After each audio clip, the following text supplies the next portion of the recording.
Oh my goodness. Olivia, congratulations, congratulations to you all on that Thank you. incredible movie. Take us back because this movie actually, well, the script was on the blacklist. Yep. How did it come your way and take us through So, the journey? first of all, thank you all so much for coming. You could be anywhere and you came to see this, and I'm very, very grateful. I'm very honored to be on this panel with these two.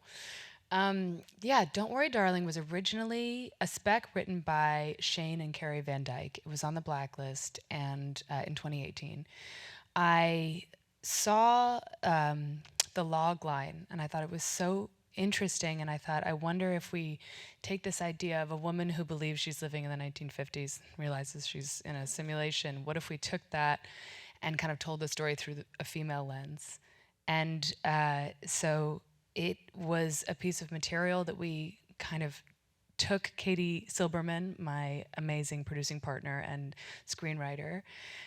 We took it and just kind of reinvented it through what we felt was very much a personal quest to answer some burning questions we had about kind of the complexity of complicity when it comes to kind of the patriarchy. And it was a really fun process of reimagining something that we thought was a very compelling original idea.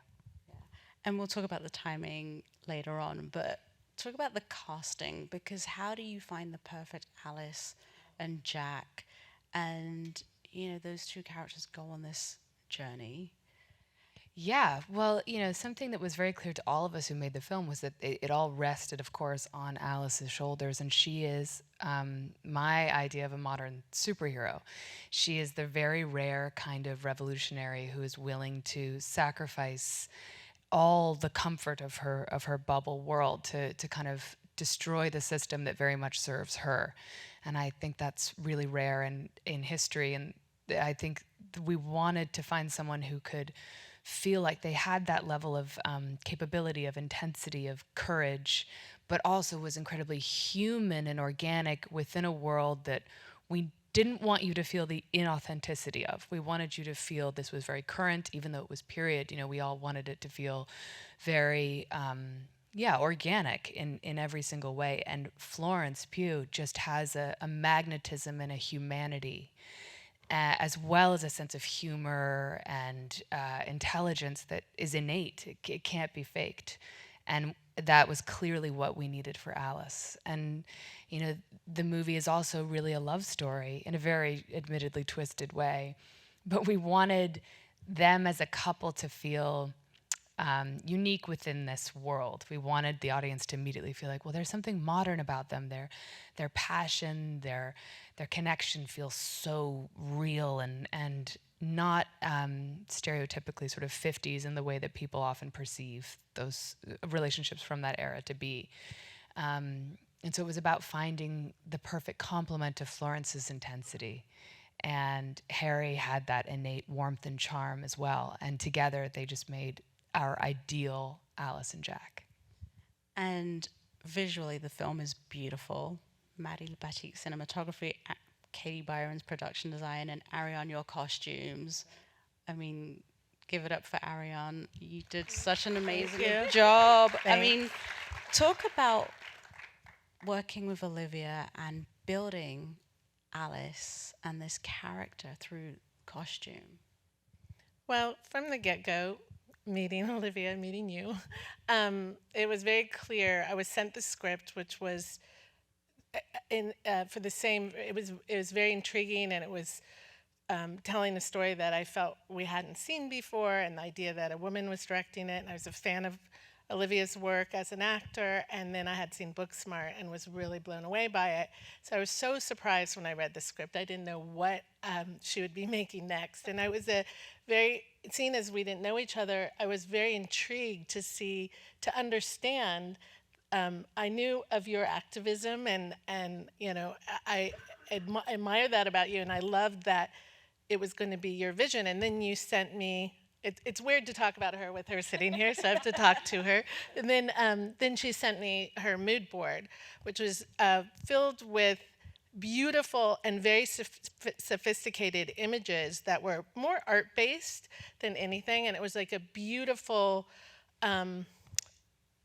visual timeline and narrative of how she, was envisioning the story. And I thought immediately that this was going to be a conversation at a high level, which is really important to me. And then we met, and it was like really exciting because I felt that, it's very a different. I've worked with a couple actors who have directed, and it's really a special experience for a costume designer because they intrinsically understand how a costume can help not only their performance but tell the story. So there is an intimate understanding of character development through costume design with a director who's an actor. So that is, I love collaborating with directors. Obviously, that's like my first thing. And then a director is an actor, it's like another layer of conversation at a deeper level. A lot of directors don't have the vernacular for costumes, or and it can be quite intimidating. So that was exciting. I just felt that, from the first time we met. So did I answer your question? I went on a tangent. Totally. So that was really like the impetus. Also, I have done a few films set in this similar time period, and I felt like this was an opportunity, of course, to not be so true to the period as it's revealed, as the story is revealed. And, there is this orthodoxy to costume design sometimes with period pieces where we can get very stuck on what was. And the freedom to create our own world with Victory, and to be able to kind of, as I said, plant Easter eggs for the reveal was really, really exciting to me. Fonzo, talk about the conversations that you had with Olivia about getting to the reveal. Like, how much, back and forth did you have over Zoom about how you were going to reveal what's actually happening? I mean, we just had to experiment. I mean, for us, when I came in, there was already like a moving place, but we wanted to just elevate as much as we could. And for us, the litmus test was the dinner scene. So 8 people around the table, like, how do you create tension and you stay on that tension? And everybody's involved. It's like the other scenes you can figure out, or action scenes, there's it becomes mechanical. I mean, it's fun, but that scene was always for us. If this scene works, that was sort of the goal when it came in. Olivia said that has to be the best scene of the film, so we worked towards that. And the revelation is that it's really tricky because you want to give something, but how long and what is the information you want to give, when you want to give. So we have to reorganize the thought process and just create. We have to control. I think the thing with editing is just not just.